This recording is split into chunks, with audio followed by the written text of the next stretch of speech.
Welcome back to Scouching's video room. Today we're going to be looking at a player that a lot of you probably have heard of. If you're not a Toronto Maple Leafs fan, you might be tired of hearing about him.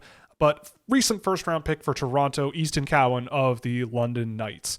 And what we do in this series is just take a look at one recently played game from these players and see what they bring to the game, what they might need to work on from here, and what they might carry forward to the NHL with them. So we can get right into Easton Cowan here. He's one of the premier OHL talents out there right now. So let's take a look and see why that might be. So this is going to be a really good example early on of what I think makes Easton Cowan so interesting as a player. He's going to be in this play, and you'll notice the fluid footwork here, making room for himself. He's made himself a pass exit option to get out of the defensive zone, and he just remains square to the puck the whole way, gets his defensive zone breakout pass, carries the puck into the offensive zone. Denver Barky takes some pressure off of Cowan by dragging a guy this way. Cowan's going to face pressure from this player, but he's going to make a quick little cut, get the puck away from him before he faces that pressure over to Sam Dickinson. And then off screen, you don't see it, but Cowan then just swings wide. Bruszewicz is going to fire this down the boards this way, and Cowan will be there to retrieve the puck. And he carries his momentum really well right past number 3 here. And so Denver Barky is here, and it's, hockey is a game a lot of the time about rotation, and Denver Barky is going to rotate into the front of the net, and Cowan, again, a really quick thinking player, will find him right there, and they have themselves a really, really good scoring chance right away. So smart puck movement, effective off puck play as well, fluid footwork. He's just a guy who, so far in this game already, you can tell, just knows how to play the game. He's quite good at it so far. So one of the things about Easton Cowan that I think is a bit of a concern is the lack of speed for a player his size. He's a very, very brain-first player. That's always been his brand, and you can get away doing that for sure. And this is a great example of how I think he does kind of get away with it, at least at this level. So here, he's not facing a particularly favorable scenario. Obviously he's not using a ton of speed here. He can't just sort of fire his way through there or explore that lane. But what he does here is just wait. He's just patient. And then a beautiful little flip pass is the faster player, Denver Barky, breaks into the open lane here. Cowan just enables an offensive zone exit with a really simple pass timed perfectly. So that's the kind of thing he's going to need to do at the NHL level, working give and goes and all of that to find success, because as I think we'll see in this game, the speed and the overall pace there may not quite be there with Cowan, but the smarts, if they can make up for it, I think will be a big asset in the NHL. I have always found Denver Barky and Easton Cowan to be an absolutely dynamite pair of hockey players for the London Knights. And this is a great example why. Barky is faster. In my experience, Barky's faster and definitely a lot more directly aggressive as a player. And so Barky is just going to, this is Cameron Reed, a really good prospect for the 2025 draft. Barky's just going to close him out and make him make a decision. And it doesn't quite work out super well. Barky manages to get a puck free, but Cowan is just using his smarts. He's in open ice, supporting Denver Barky here in the board battle, and he has plenty of time and space to make a play once he fetches this puck here, and he's carrying his momentum through a turn towards the net, and he's already working on a route to get to the net. So really, really, really nice play there. A really nice pass. And I'll back up and play the whole thing again. Barky's the one forechecking. He pins Reed in his own end, causes a loose puck. Cowan picks it up in stride towards the net. A beautiful pass to Denver Barky, who then they lose possession of the puck there. But that's what Cowan does. He sees the ice so well. It's that next step of thinking that puts him a bit apart. Even if he isn't the biggest or fastest or most skilled guy on the ice, it's just those little things. He reads the game really well, carries his momentum well, and we've seen that already a few times in this game, and we're just over halfway through the first period. This was a little ill-advised from Easton Cowan here. I mean, we've talked about players in the past and getting the puck off the boards and the importance of that. This is dangerous, right? He's facing pressure. Obviously got to make a play here of some kind, but this was just not a great pass, and it could have gone very, very poorly. But it didn't. So no harm, no foul, I suppose. And just after that play, there's a really interesting series of events here for Easton Cowan. I think that if I'm in his head, a player this smart, I think recognizes that number 10 might be a threat here in some way to challenge him on the breakout. But Cowan manages to, as soon as this player starts breaking this way, thinking Cowan might skate into him here, Cowan makes a cut and goes this way, which has a ton of space. A little quick skill move there. Again, not the most skilled guy in the world, but the way he uses it is really, really smart. He takes on way too much going on here, though, and loses the puck on the offensive zone entry, but he sticks with it, pins a guy against the boards deep in the zone, and they get the puck back, and it leads to a scoring chance. So he's chipping into the play everywhere. There's little things that he does that went really well and caused things to go the right way. Even if there was a play in there that maybe wasn't the most amazing thing in the world, overall, the sequence was really, really good from Cowan there. So London has numbers in this situation. They're looking pretty good. They've got, I believe that's Sam Dickinson way off on the wing there, jumping into the rush. They've also got Denver Barky here. It's a 4-on-3 situation, so there's an advantage here. Cowan just slips past the defenseman, and this is just typical classic hockey stuff. Just go to the net, good things could happen. They try to get him the puck here in front of the net.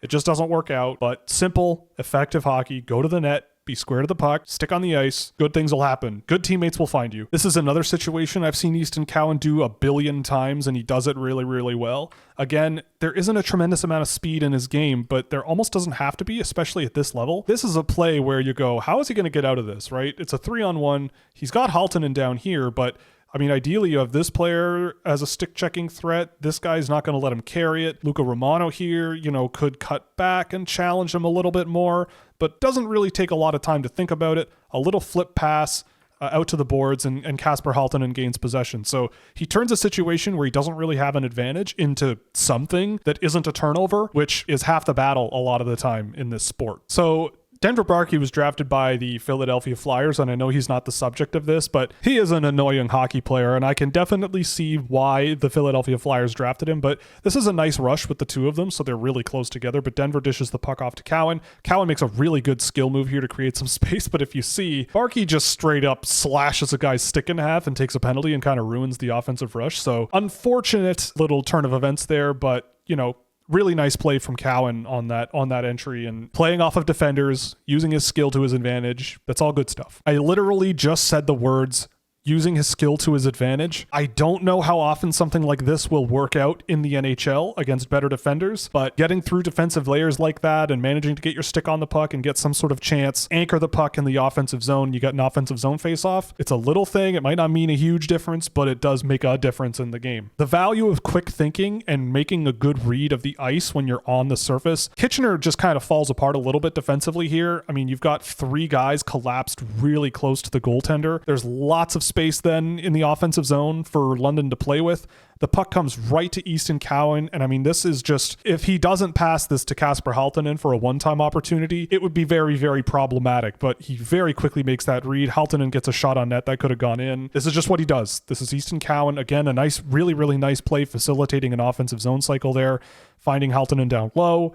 And now they're in a rotation, and Kitchener is in a little bit of trouble, and then Haltonen turns it over. I said this in the Nikita Artamana video, but I'm going to quote Torbjorn from Overwatch again. Hard work pays off. A coach will love you if you put in the work. And Easton Cowan is a player who puts in the work. Luca Romano doesn't get a glove on the puck. Easton Cowan's already in motion, gets to that puck, wins the battle. There's no one there to support him, so that play doesn't end up going his way. This is kind of what he does. Gets his stick on the puck, make some kind of play to try to make something happen through just competitiveness, making good reads, and doing the right thing a lot of the time. These are good 200-foot instincts from Cowan here. He's a center, and he's doing a center's job here. So he's staying in the middle of the ice, recognizing that the puck's coming the other way. He's going to stay in good positioning. I mean, this is just a really, really good structure here from London. There's not much that Kitchener can do here. Even if they had a guy on the far side, they have that lane kind of covered decently well here with these two guys. But Cowan is just going to play a really, really strong support role here. Doesn't need to get physical, doesn't need to overthink things. This is a bit of a misplay off the boards, and he's right there to capitalize on it.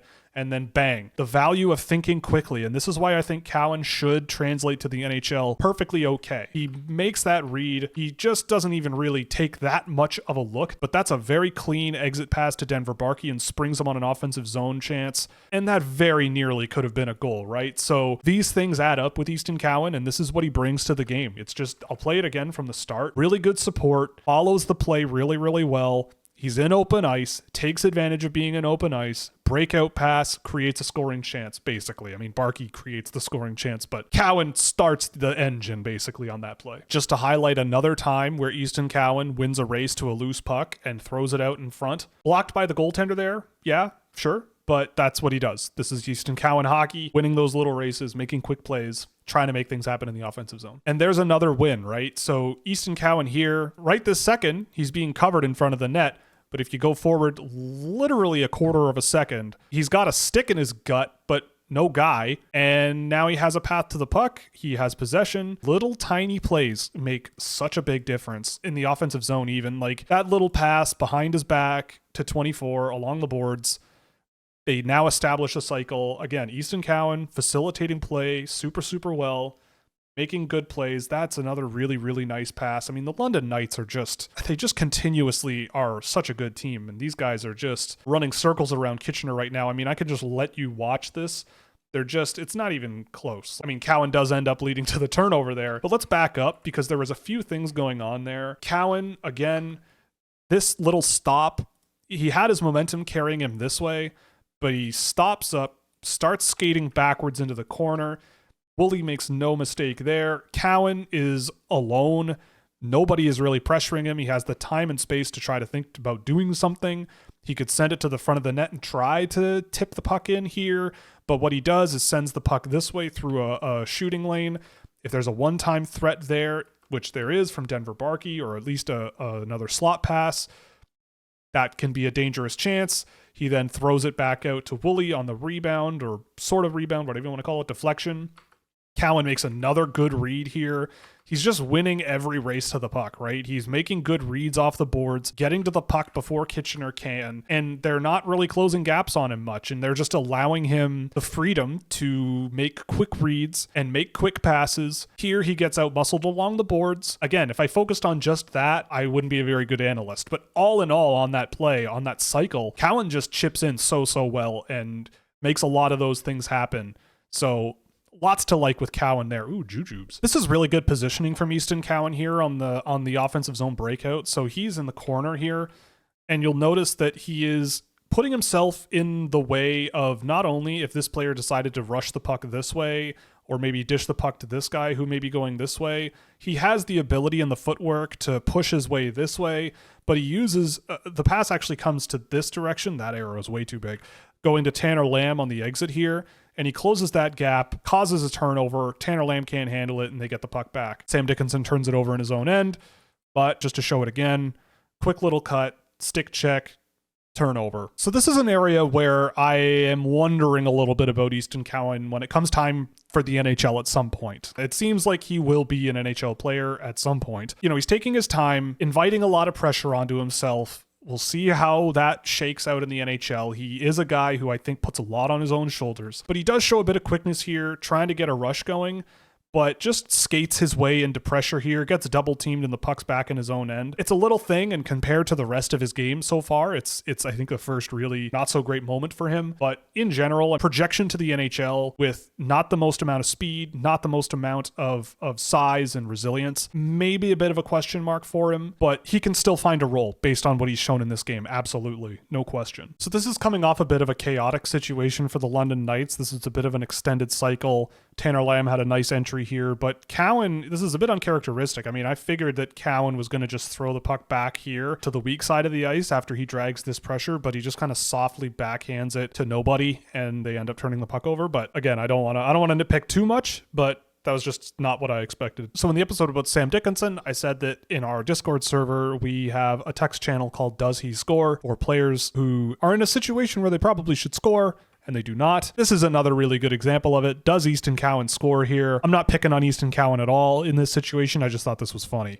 But yeah, no, gets blocked. But he does get the puck back in the offensive zone thanks to Denver Barky, kicks it back out to the blue line. Dickinson with a weird backhand, but oh, and then he gets the puck back anyway and puts the puck in the net. So he gets his goal after all. So congratulations to him. He finishes the game in style with a goal. And that's going to be it, actually. So a pretty quick one, honestly, with Easton Cowan. Pretty straightforward game, honestly, out of him. I thought he was very, very good. I thought he showcased a lot of what makes him such an interesting talent and a lot of what kind of gave me a lot of hesitance when it came draft time. And I think a lot of other people as well. Like, he was drafted well ahead of where a lot of people had him. To me, he's an interesting case study to keep track of. And I'm not trying to say that he's not going to do well as a pro. I think he will do well as a pro, but his role in the NHL will probably be a little more limited, or at least he will need assistance around him, right? Like that forecheck where Denver Barky was the forechecker who caused the turnover, but Cowan's support led to those scoring chances. So I think he's going to be one of those types of players. Work those give and goes, seize the ice super, super well, move the puck with possession and care and safety, and just play really, really smart, competitive hockey. The way that he made reads and the way that he was moving around the ice was really just really, really smart and calculated. So he might not be the biggest play driver, the highest scoring guy, but as a power play playmaker, offensive zone cycle playmaker. But all in all, I mean, it's a matter of, you know, what you're going to get out of a player. And for him, where he was drafted, I always felt like after seeing him a little bit more last season, a really good third liner, solid second line winger, maybe in the NHL, I could see. I think he's a good 200-foot dude. Brings a lot to the game. I don't think there's anything necessarily not good in his game, but I think there's a lot of things that might hold him back from super, super high-end NHL output, which honestly, you shouldn't have that expectation for a whole lot of NHL draft picks. I mean, a lot of them don't generally get to that point because it's very, very difficult to get there. So as a really good complementary guy who can elevate others, who can work off of good forecheckers and just facilitate play in a really, really high-end way and see the ice well and chip in defensively and support his line mates, I think that he's a really, really good example of this. There's really good creativity, really good quick thinking ability. So yeah, I thought Easton Cowan did pretty well in this game. He came away with some production and a couple of laughs at the end there. So that's going to be it for this one. Thanks for joining me. If you liked it, definitely like the video. Definitely comment below on your thoughts as well. We'd love to interact with you down there. If you really liked it, you can subscribe to the channel and subscribe to Scouching.ca, where a subscription will get you access to our Discord server and plenty of other fun stuff like data tables for drafted and undrafted prospects and plenty of other goodies that you can check out over at Scouching.ca. So thanks very much for joining me. This one was a lot of fun, and we'll see you in the next one.